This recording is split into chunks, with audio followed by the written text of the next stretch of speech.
Եթե ուզում եք կորեական վճար սովորեք, ձեզ խորհուրդ եմ տալիս GKS ծրագիրը, կորեական կառավարական ծրագիր, Korean Government Scholarship։ Ողջույն, ճիշտ արդեն խոսեցել եմ, թե ինչ ծրագրով եմ եկել, բայց քանի որ դեռ լիքը նոր մարդիկ են միացել իմեջին ու շատ հարցեր են տալիս, թե ինչպես եմ ընդունվել Կորեայի համալսարան, իմ կյանքի մասին եւ այլն, եկել եմ նորից ձեզ պատասխանելու։ Ինքը ձեզ ֆինանսավորում է 100%-ով, այսինքն ֆինանսավորում է եւ ձեր կրթությունը եւ թռիչքի տոմսերը, երկկողմանի եւ ամսական գումար է տալիս ձեր ձեռքի ծախսերի համար։ Դրանից պետք է արդեն ձեր հանրակացարանի կամ ձեր տան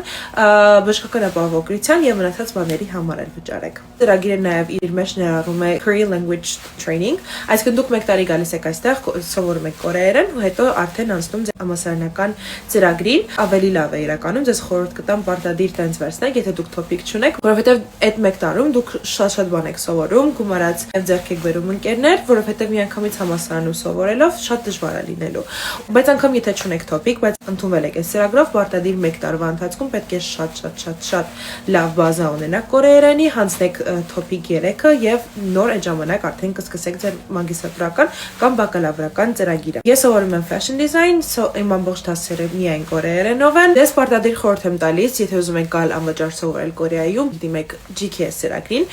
բայց իմացեք, դուք պետք է ունենաք շատ սերտիֆիկատներ, կամավորականնի կամ տարբեր, ունենաք աշխատանքային փորձ, եթե իհարկե բակալավր եք դիմում, աշխատանքային փորձ այդքան կարևոր չի, նայած ինչ բաժին եք դիմում, օրինակ իմ բաժնի համար ինձ պետք է նաև պորտֆոլիո հավաքել, լավ շարադրություններ գրել ձեր ինքնակենսագրականի եւ ընդհանրապես ձեր կատարած աշխատանքի մասին, պետք է ձեր դասախոսը ձեր մասին նամակ գրի, ինտերնետում գրել GKS, իմացեք դե ինչ մասնագիտություն եք ուզում սովորել, ըստ դրա ընտրեք համալսարանը եւ ըստ դրա նաև կբերի ցուցակը, թե ինչ թղթեր են ձեզ անհրաժեշտ։ Միանշանակ խորհուրդ եմ տալիս GKS-ը ու միանշանակ խորհուրդ եմ տալիս գալ Կորեա սովորել, որովհետև եւ ապահով է, հետաքրքիր կյանք կունենաք այստեղ, չնայած կախված է ձեր տեսակից, եթե դուք աշխուժ եք, ամենտեղ էլ ձեզ համար հետաքրքրություններ կգտնեք։ Ու այն ծնողներին, ովքեր մտածում են, վայ, բայց իմ երեխուն չեմ ուզում ուղարկել արտերկիր, խորհուրդ եմ տալիս միանշանակ Կորեան, որովհետև շատ ապահով է։ Իհարկե 100%-ով ապահով երկիր չկա, բայց մնացած եվրոպական երկրների հետ համեմատած Կորեան, Չինաստանը շատ ապահով երկրներ են։